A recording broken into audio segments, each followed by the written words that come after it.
কালকে Facebook scroll করতে করতে হঠাৎ করে একটি ভিডিও চোখে পড়ল। দেখতেছি যে ট্রেন লাইনে ট্রেনের উপরে সবাই পাথর নিক্ষেপ করছে।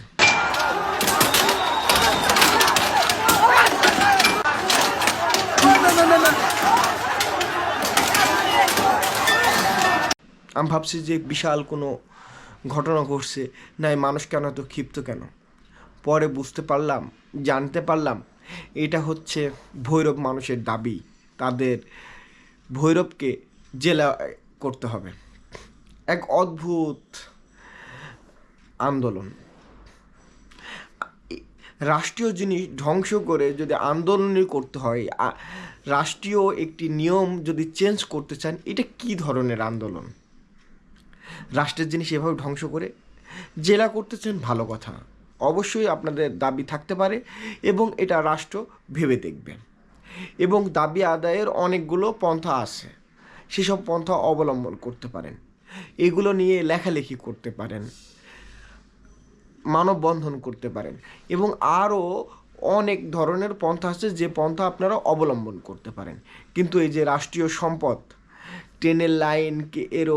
ট্রেনের ওপর এভাবে হামলা, এটা আসলেই খুবই দুঃখজনক এবং লজ্জাজনক। মাঝে মাঝে মনে হয় যে সত্যি এদেশে জন্মগ্রহণ করে আসলেই ভুল করেছি। কি পরিমাণ অসভ্য হলে আমরা এই ধরনের কাজ করতে পারি। যে কোনো দাবি দাবা থাকতে পারে। হ্যাঁ, এই যে অনেক দিন ধরে যে কুমিল্লা এবং নোয়াখালী বিভাগ চাই, এটা নিয়ে যে দাবি দাবা হচ্ছে, এটা নিয়ে কখনো দেখছেন যে এই ধরনের রাষ্ট্রীয় জিনিস ভাঙচুর শুরু করেছে? এইভাবে তো কোনো কিছু দাবি আদায় হতে পারে না। সব কিছু একটি নিয়ম কানুন এবং পন্থার মাধ্যমে আপনাকে এগুলো করতে হবে, তাহলে তো আপনি দাবি আদায় করতে পারবেন। যদি আপনি প্রতিনিয়ত রাষ্ট্রকে যদি আঘাত করেন এবং যদি মনে করেন রাষ্ট্র আপনার এই আঘাতে নতুজানু হয়ে আপনাদের দাবি দাবা মেনে নেবে, এটা কখনো ভালো লক্ষণ নয়।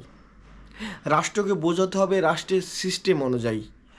আপনাদের ভৈরব যে জেলার দাবিদার, রাষ্ট্র কেন আপনাদের করবে না? রাষ্ট্র যদি মনে করে, রাষ্ট্র অবশ্যই করবে।